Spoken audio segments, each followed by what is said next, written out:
Hello, everybody.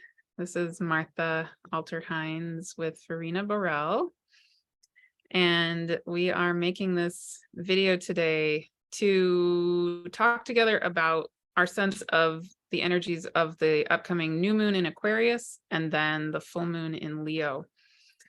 And I previously made a long video about my sense of the new moon in Aquarius and some corresponding other things going on in the sky on that day, which many of you I think have already seen, but if you haven't, please feel free to watch that. And so today I would love to hear, Verena, your perspective on the new moon, and then we're going to also tie in the energies of that full moon and a couple of other things that are really calling to us. So yeah, everybody. yeah. Welcome to the video too from my side. And first of all, I highly recommend watching Martha's video about the new moon in Aquarius.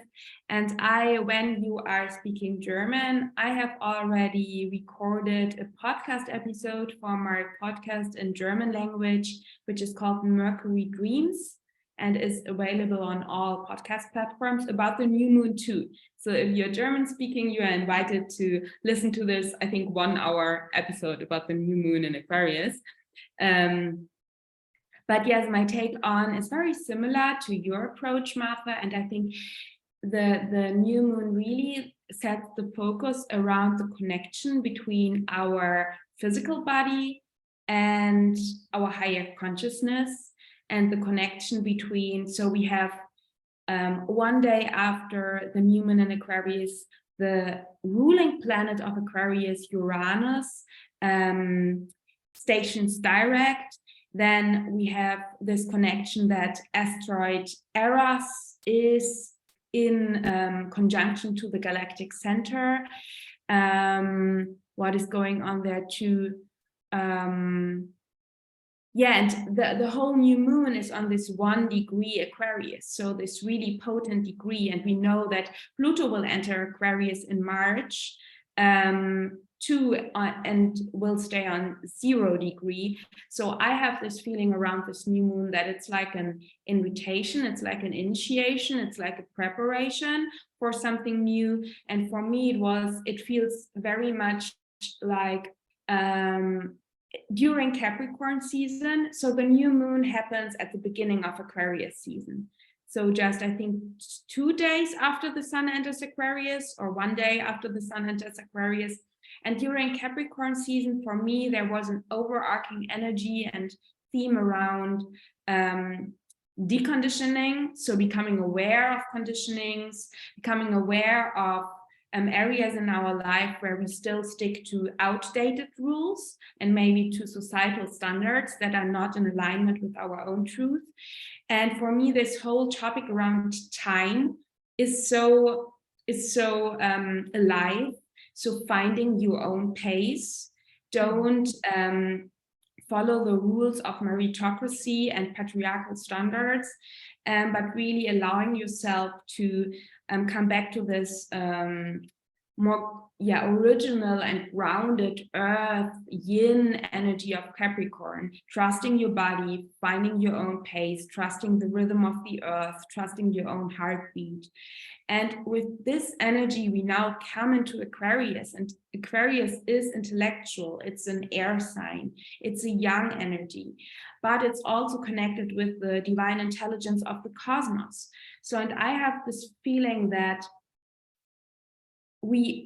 after deconditioning in Capricorn, we now, with this Aquarian new moon, we really start to explore our own wave, our own frequency, our own melody. It's really like, okay, I got rid of everything that is holding me tight and that does not allow myself to breathe. And now I can breathe, and now I can trust, and now I can find my own melody and my own flow. And I have the feeling that there's this overarching energy from the Aquarius new moon, which really feels like an invitation and like a preparation and like exploring your own frequency and your own melody. And then 2 weeks later, at the Leo full moon, you are able to sing it and you are able to live it. Oh, and wow. you step into this energy and you discover that you do not only have your own frequency and your own melody, but that you can create songs with that you can create your life. And it feels very grounded and very related to the rhythm of the earth. So everything you said in the new moon video. So when I'm saying that you discover your own frequency and your own not only your own pace, but also your own flow, Aquarius, feels very much like remembering your original flow and your original what you are here for. And in Aquarius, it is about your soul's isness before any conditioning. And this soul's isness, this pure essence of the soul, is in alignment with the intelligence of the cosmos. When you flow in your own frequency, you are fulfilling and filling the place that you have in this divine structured universe. And I think in Aquarius, we get during the Aquarius new moon, we get a sense of that. What is our natural frequency in alignment with the songs of the universe? And then during the Leo full moon, we really have the courage to sing it. And of course, with that come many fears, but I will leave it here and give it over to you. That is amazing. And I want to ask you a question about that in a second. I would love to hear, well, here's my question, and then I'll say some stuff, and then we can come back to this question.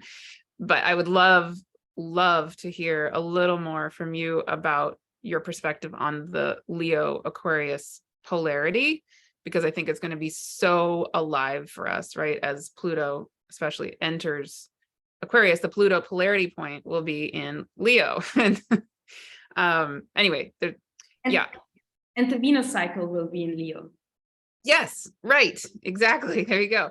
Right, yeah, so much, yeah. And anyway, this whole balancing of the Leo Aquarius energy, I think let's talk about that in a second, because that is huge, and what you're saying is so beautiful with regard to all of that. Just to come back to the Aquarius and Uranus stuff, one thing I said to you before we started recording, that I'm feeling so strongly in my own body, I would say starting last night, actually. So we're recording this on Wednesday. What day is it? January 18th. So this morning, my time, I'm in California, Mercury went direct, and Uranus is about to go direct next Monday. So when I think about, planets going direct, especially a planet like, let's say, Uranus in particular, or going retrograde, or suddenly there being a shift, it's easy to feel scared. It's easy to wonder, what's going to happen now? And then I get brought back to the reality, specifically with Uranus in particular. It's fine, because any shift that happens with Uranus, again, in particular, is just realigning us with who we are already, which is the intelligence of the divine, period, the end. And like I told you before we started recording, a year and a half ago in August of 2021, when Uranus, the exact day that Uranus went retrograde, actually at 14 degrees Taurus, where it's going to be going direct, the same point, I I had a really not pleasant personal relationship experience. It was not good. Or I should say it felt really bad in the moment, right? And I look back at it, and even in the moment when it was happening, I recognized, oh, I got it. Like, this is happening because it's bringing me back into what's actually in alignment with me, with the intelligence of the divine, which is me. And that thing that I thought I wanted to be a particular way wasn't, and I knew it wasn't in alignment. So when the shift occurred, it just instantaneously brought me back into alignment. It felt painful, but it was how it needed to be. And so I also think about with that, a lot of the time when there's moments where we have decisions to make, I love something that one of our teachers is Ari Moshe Wolf, both of us. So one thing that Ari says is there are no decisions, or there are no choices, something like, there's just the truth. Right. Yeah. Right. And I think about that so often. It's not about really choosing X versus Y. It's really about coming back a lot of the time. I don't want to say always, but for speaking for me, what actually ends up being true for me is that if I'm trying to make a decision, it's really about me coming back into myself, taking a deep breath and feeling. I can feel it in me when I get in alignment with myself as earth and as the divine. I can see, and I can feel in my body, and I can see visually what's in alignment and what's not. And maybe X is in alignment, or maybe Y is in alignment, or maybe some Z or Q happens, I suddenly realize is actually what's in alignment. So it's not even about making a choice. It's just recognizing what's true. And so I feel like the energetic of these transits, again, like you and I both believe, it's not about them doing something to us. It's about actually our soul having an opportunity to realign. That's the intention behind it. And I've felt that over and over and over again in my own life. Yeah, so I love what you're saying about this Aquarian energy being about us finding that frequency of the intelligence of the divine that is uniquely our song. And one of the books that I've channeled is called Gaia Speaks, and that whole book is all about the fact that we are a divine song. That's literally what it's about. So yes, yes. Your turn. I hand it over. I love everything what you're saying, and I would actually love to dig a little bit deeper into some of what you said by looking at the chart of the full moon. Maybe we can look at the full moon chart together, because there's something around what you said with the aligned decision making. You said the new moon, right? The full moon, maybe. The full moon. Yeah, but we can afterwards look at the new moon too. So because I look at my notes and on the chart, yes, to the full moon, the point what I wanna deepen is we have Venus in Pisces squaring Mars in Gemini, and Mars in Gemini is building a trine to the sun in Aquarius. It's too wide an orb for a sextile to the moon, but a trine to the sun. And I have this feeling, what you said, because I actually literally have written down to the full moon, to this Venus square Mars and Sun trine Mars, heart aligned actions and decision making. I think it's really not only about, so the new moon feels really like this orientation. So okay, wait a second, now that I let go of all these old patterns, what is my frequency?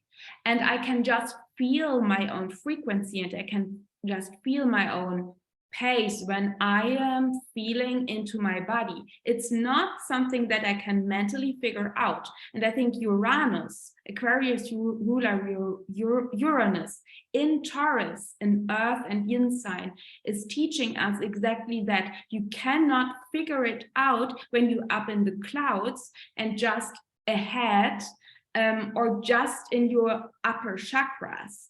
You can just figure out what is really your tune, your melody, and what is natural to you as a soul that has incarnated on planet Earth in a body. So when we would not be on planet Earth and just souls in other dimension, it's not the same way. But we are now here on planet Earth and in this body, and because of that, and that was the decision of our soul, that is what I think, it's connected. So we must connect with our body and have our feet on the ground and feel the rhythm of the earth to explore what is really natural for us.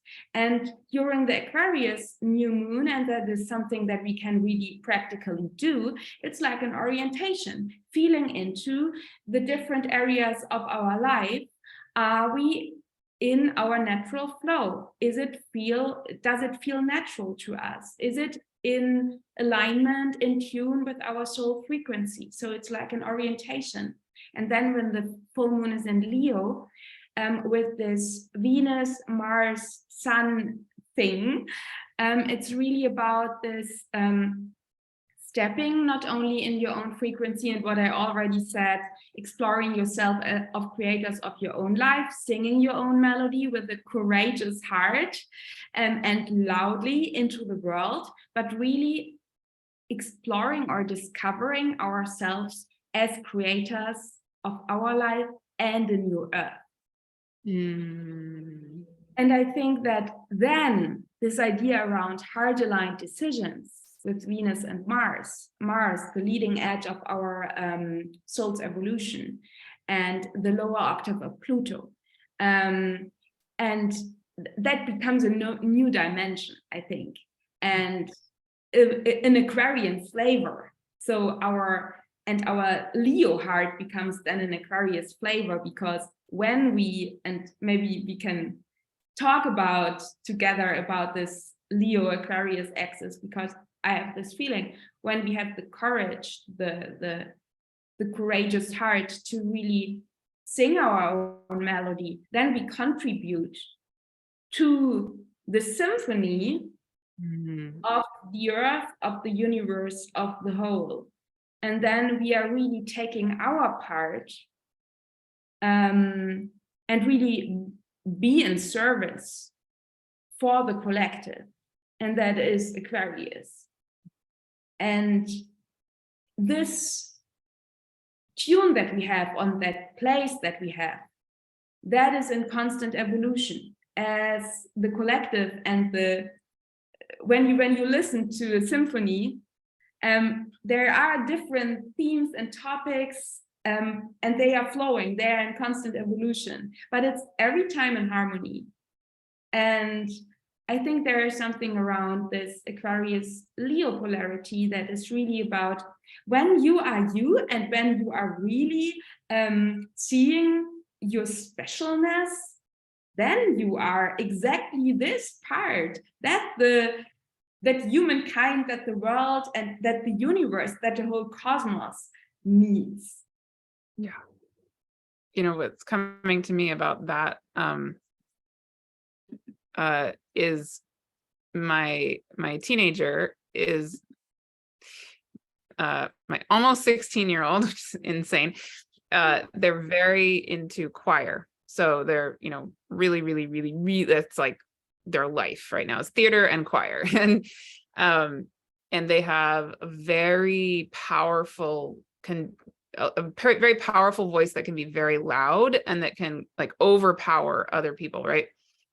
And last year when they first got really into choir, at the first couple of concerts, I couldn't really hear their voice at all. And I was like, what is going on? Because normally they're very, very loud. So I asked them about it, and they said Yeah, well, what I learned actually is that it doesn't serve the group if I'm loud.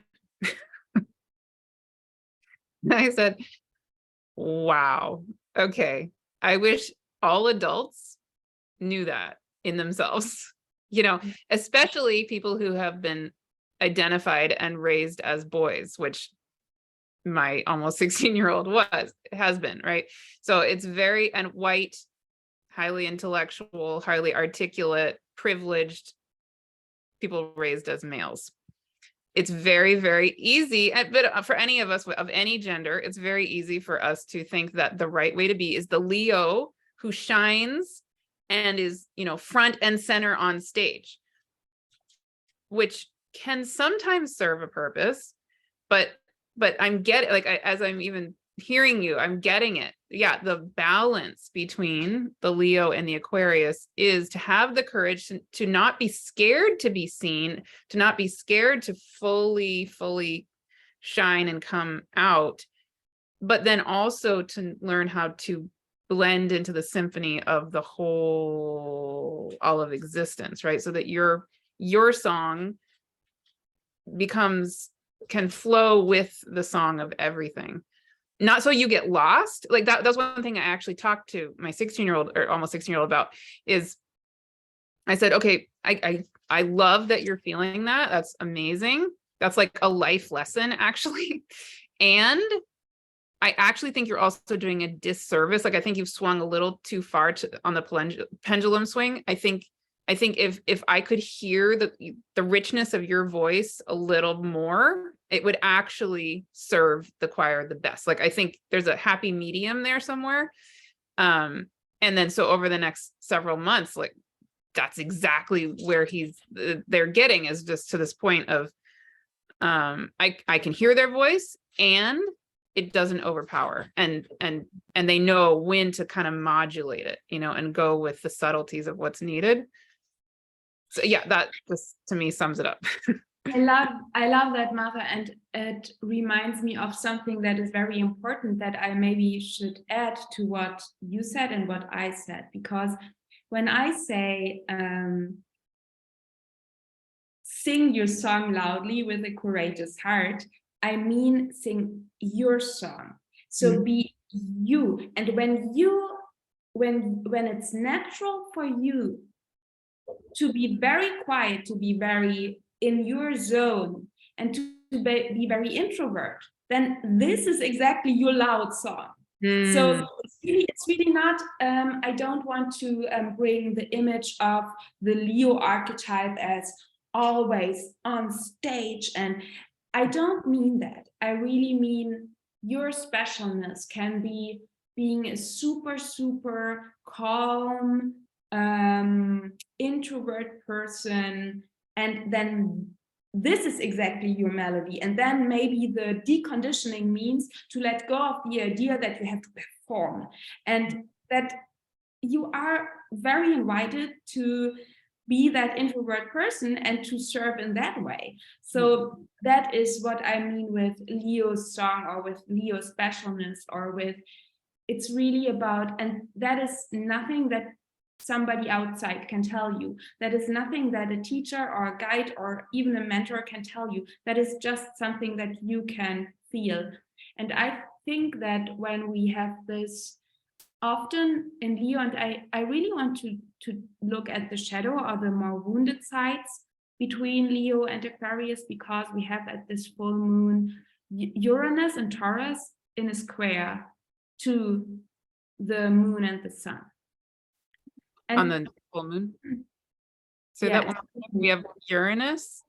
The full moon is in 15-degree Taurus, and we have the sun and the moon in 60-degree Leo and Aquarius. And when we take even a wider degree, we have a grand fixed cross between Uranus, North Node in Taurus, South Node in Scorpio, Sun in Aquarius, and Moon in Leo. Because I think it's important to look at this square to Uranus. Uranus is not only about the high intelligence of the cosmos, but it's also about our long-term memory. And because of that, about trauma, maybe even from past lives, that is maybe stuck in our Taurus body. And I have this feeling that there can come this, maybe this fears around, but when I am being myself, when I show up, Leo, in an authentic Aquarius way, maybe and then all of these Taurus fears can come up. I will not earn any longer money because society will not accept me. I will be rejected within my relationships. All of these old fears might show up. And I think that this maybe wants to show us that there is something inside of us that needs healing. And that during around this full moon, which is, as you already said, the transits and astrology is always indicative. It just shows something that is in the field. It's not doing something with us.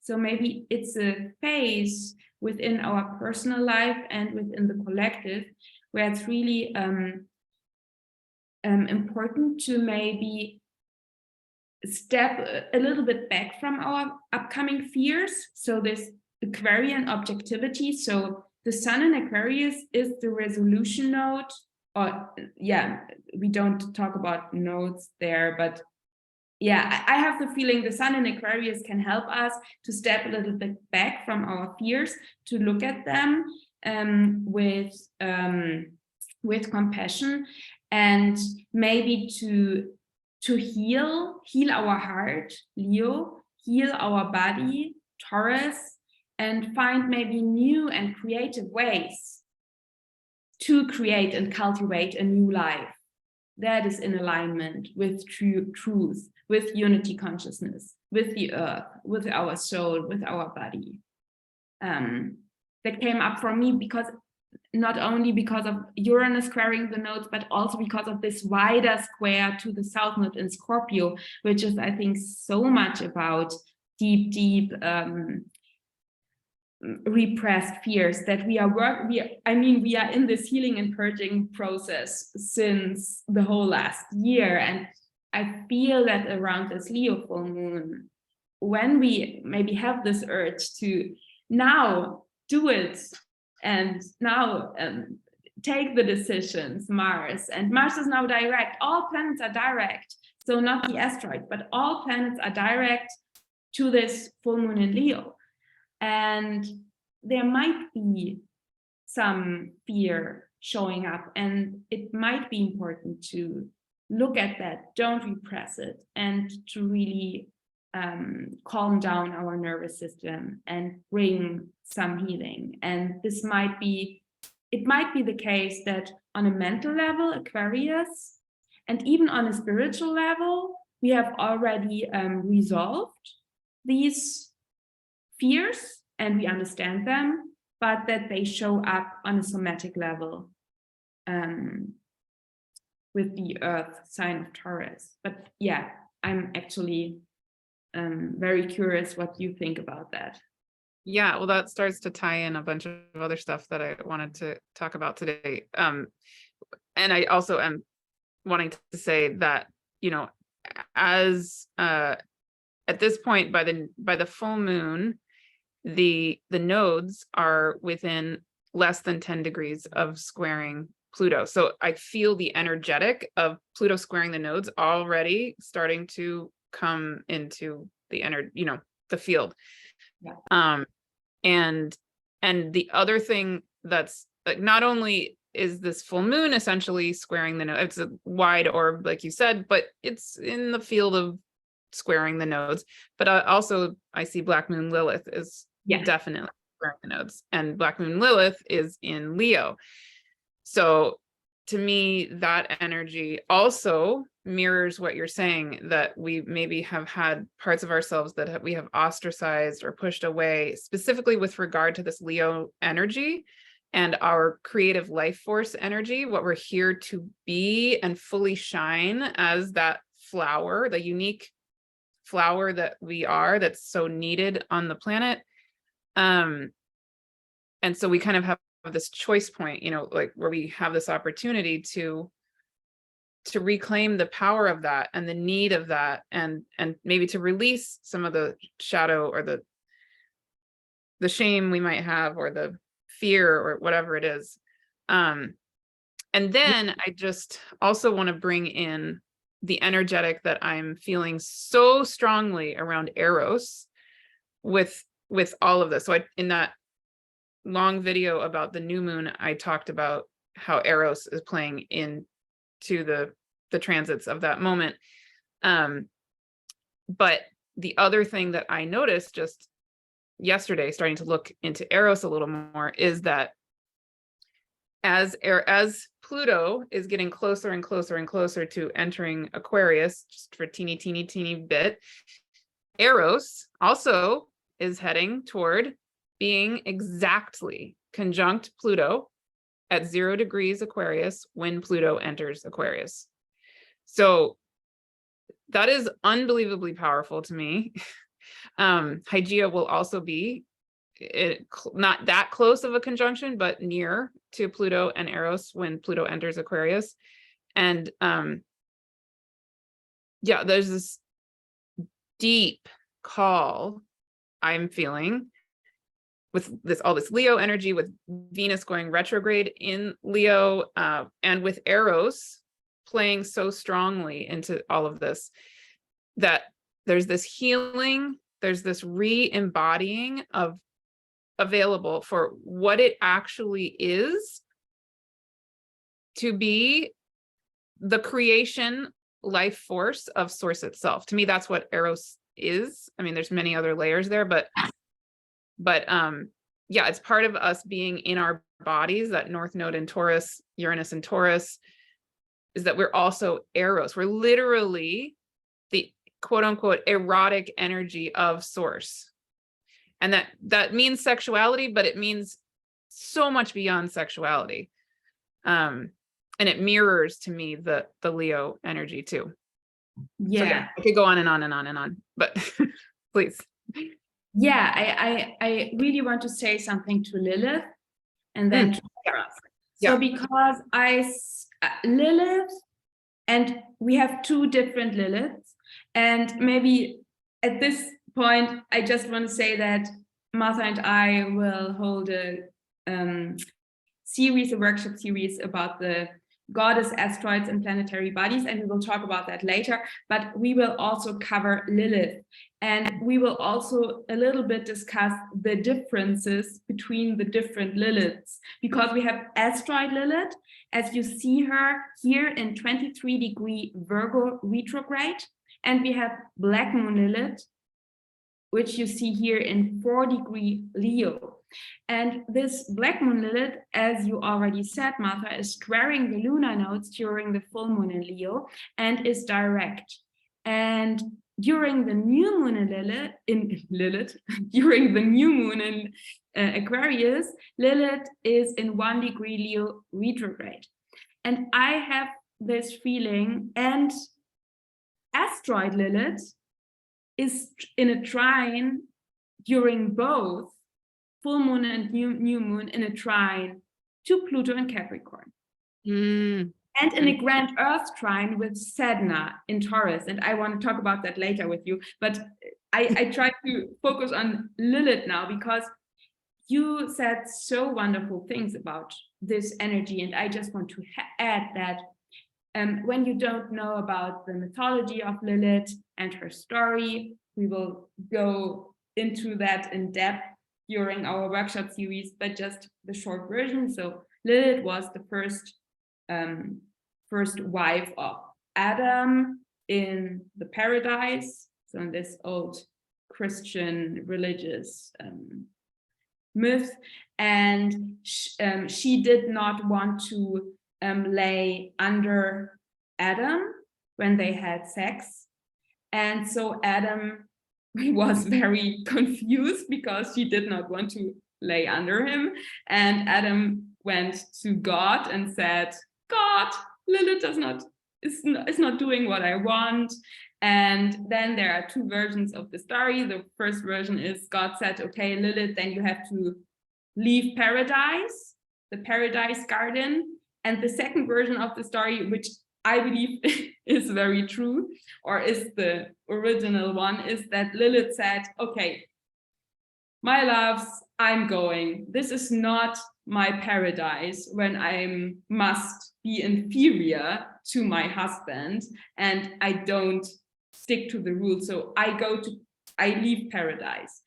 And I think for me, Leo, this Lilith in Leo and Virgo Lilith retrograde is so much about standing up for yourself and really leaving seeming paradises that are just like golden handcuff or just like that are not real paradises, and Leo creating a new paradise, creating a new world.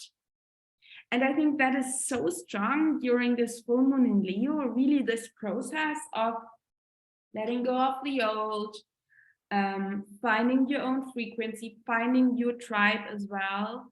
And I think we should talk about community with Leo and Aquarius too in a second.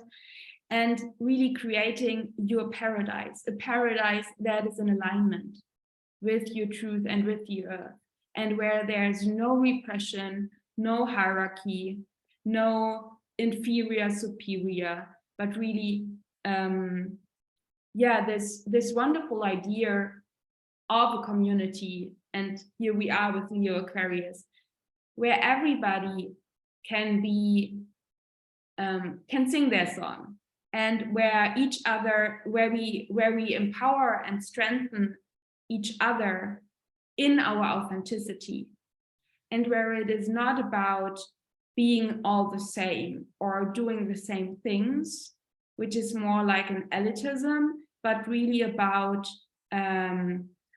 I shine the light on you and you shine the light on me, and everybody can live within their individual and authenticity and contribute to the whole. Yeah. And one thing I just want to also say about the Lilith archetype, which is extremely strong in my own chart, my own life. It squares my Lilith, the asteroid, squares my natal nodes. Pluto has been sitting on my natal Lilith for the past few years. So this Lilith archetype for me is just so present in my life, even now. And one thing I have learned is that with that energy, sometimes that experience of leaving the paradise is a literal decision to leave a situation or leave a relationship or leave a whatever.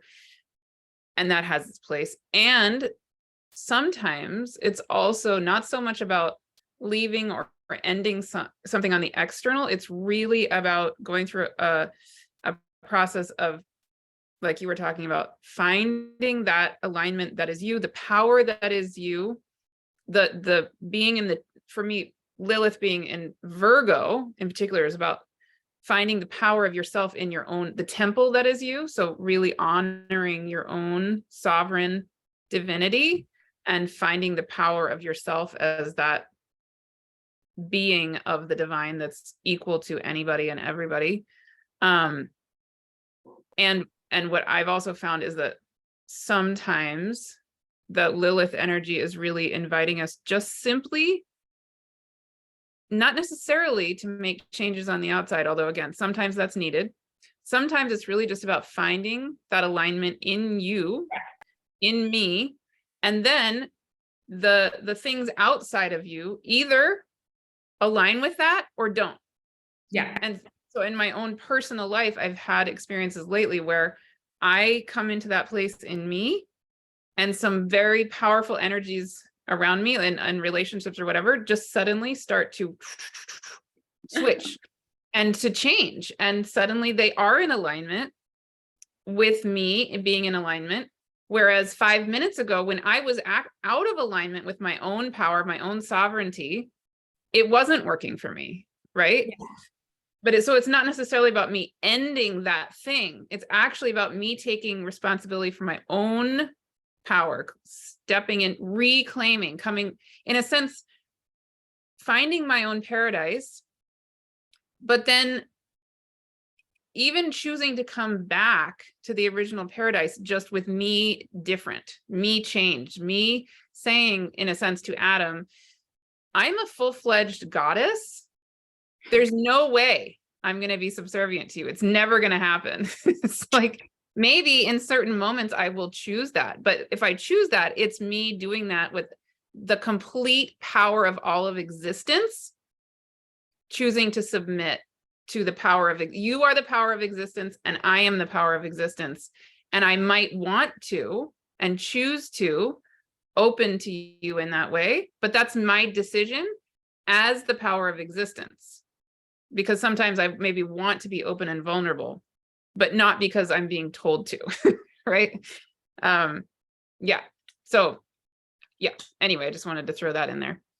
Yeah, and Martha, I think, and that we should definitely do during our workshop series, we should even think about a third version of the mythology where Lilith stays. Oh, interesting. Mm-hmm. Point. So we will discuss that in our workshop series. But I'm completely with you with this, that all of what I described before, that can be complete inner processes. So it does not mean that you always have to leave something. It's more about this reclamation, this inner reclamation. And to come back to the chart, I think it is very important, and I wanted to ask you how you see that. This grand Earth trine between asteroid Lilith in Virgo, Mercury and Pluto, especially Pluto in Capricorn, and Sedna retrograde in that's Sedna in Taurus, 28-degree Taurus, right? Yeah. Mm-hmm.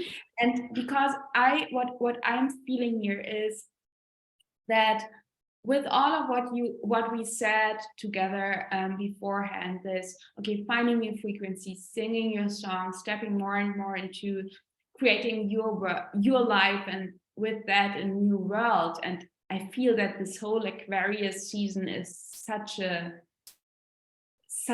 orientation phase for the whole Pluto and Aquarius cycle, in a way, this creation of a new world, a new life. Anyway, that with that show up, there show up fears and maybe shame and guilt. So Virgo, Lilith in Virgo, this, but am I allowed to do that? I feel guilty when I'm doing that. Am I abandon people who I think I love or who I am connected with?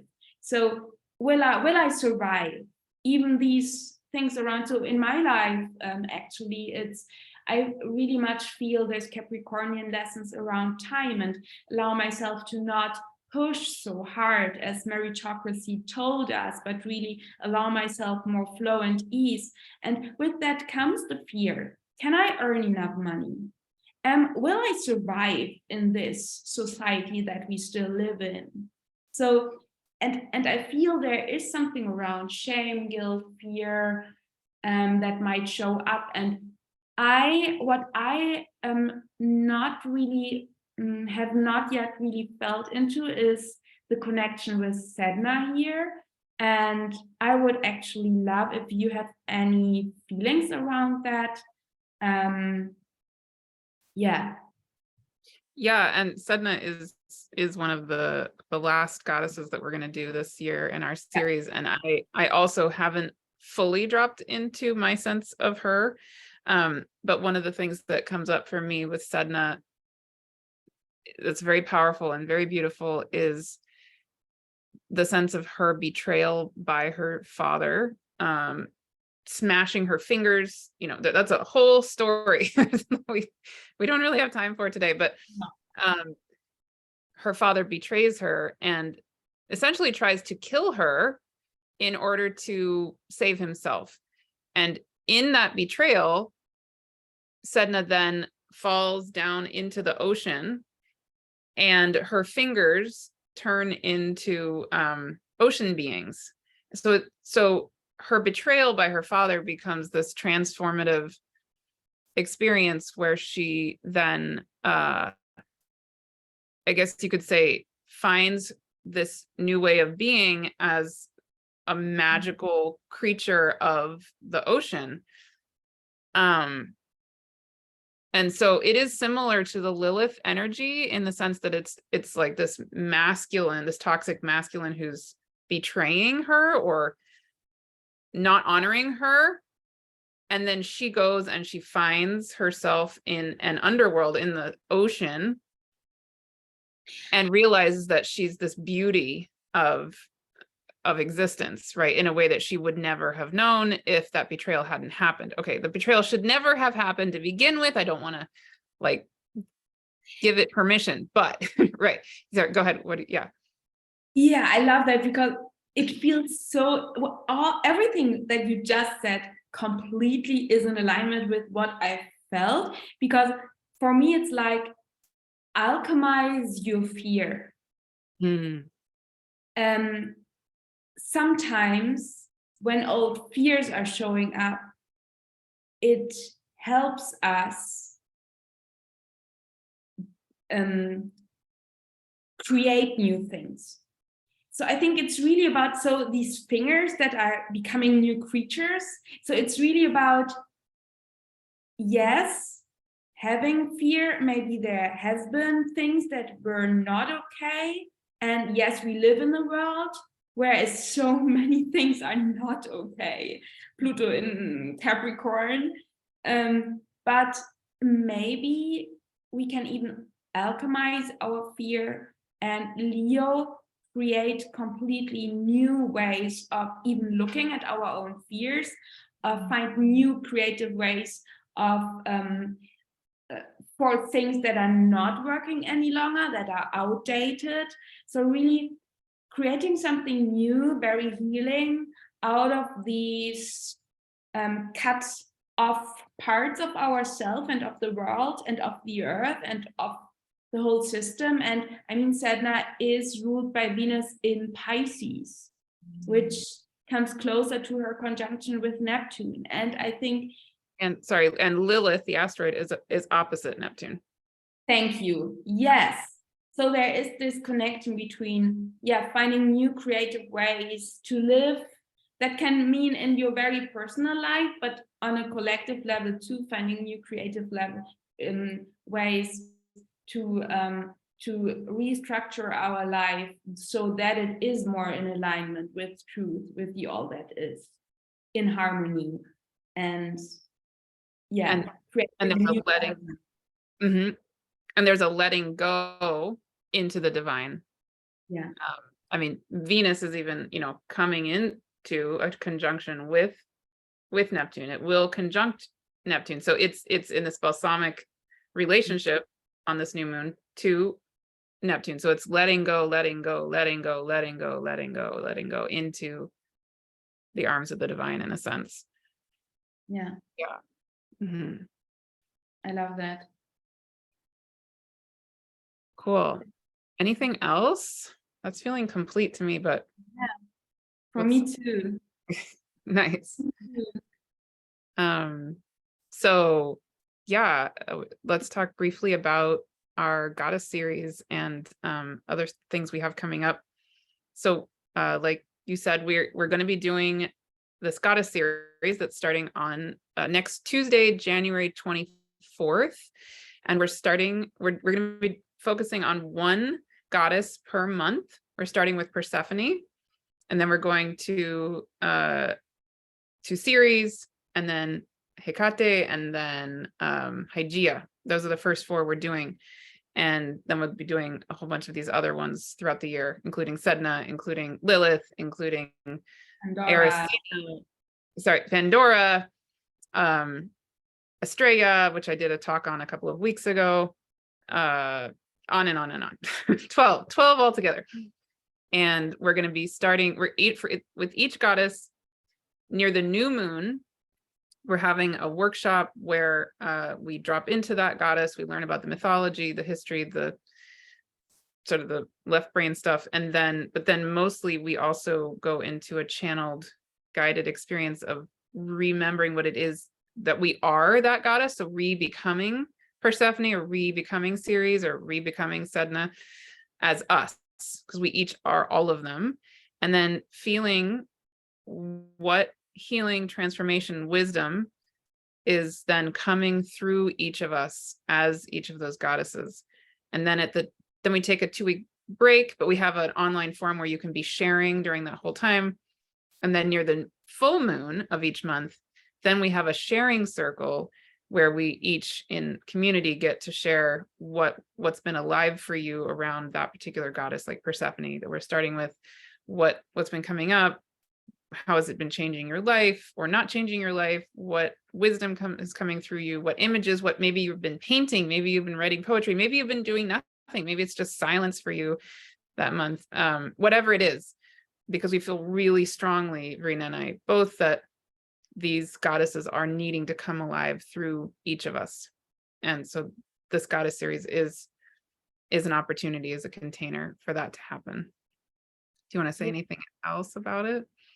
Yeah, I just want to add that the title, Conversations with the Goddesses, it's really because it's not about we are telling you how the goddesses are, but it's really about, during this workshop, it's a little bit more that we let the goddesses speak through Martha and me. So you get input from us, and then in the channeled meditation, we let the goddess speak through us, but then in the sharing circle, the goddess speaks through me, through you, through every participant.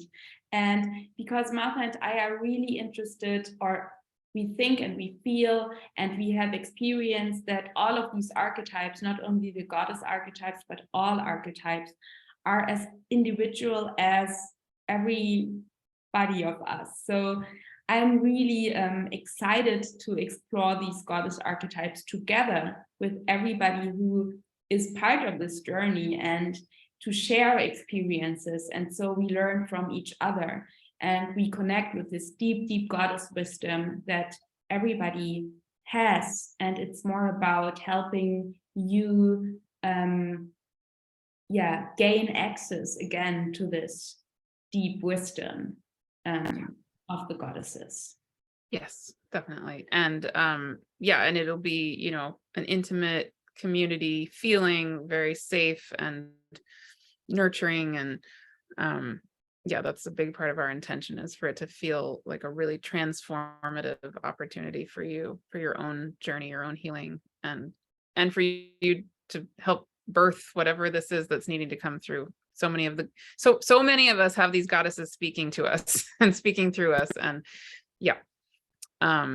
great. And what else do you have coming up that you want to share? Or I want to share something more about the Conversations with the Goddesses. It's very, very important to mention that it is not just, the goddesses are completely independent from any gender identity, from any sexual identity, from your physical gender. So it's not about being a woman or something like that. So it's really, goddess energy is completely independent from your sexual identity, and really everybody is invited and is welcome. And we all play our special melody and contribute to the goddess melody and the goddess harmony and the goddess symphony that we create together.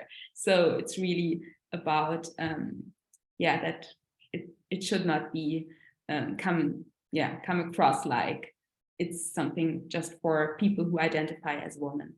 Right. Yeah. We welcome and celebrate people of all gender identities and all sexual orientations. And yes, please join us. We would love to.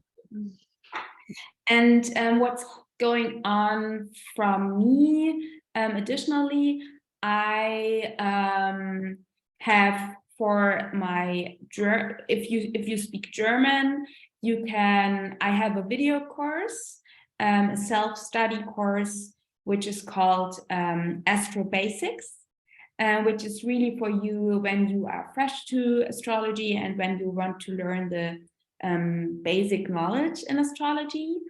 And then I have an upcoming project in German language too, which is still a surprise, but it's very much in the goddess energy as well, and it's very much in an Aquarian energy as well.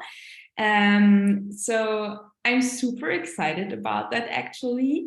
And the best way to learn more about that is to follow me on Instagram and to sign up for my email list. And yeah, and that is not only for German speaking people, I have an email list in German and in English. So you are highly welcome to join my English email list. I put a lot of effort and love and devotion into my newsletter, and I really serve and nourish you with, I think, beautiful designed and nourishing emails about astrological transits, about the new moons, the full moons, but also about, I'm also working with the Akashic Records, so I share intuitive messages there too. So it's a good way to be in contact with me and to come into my little universe. And I'm offering also one-on-one sessions in English and in German language. On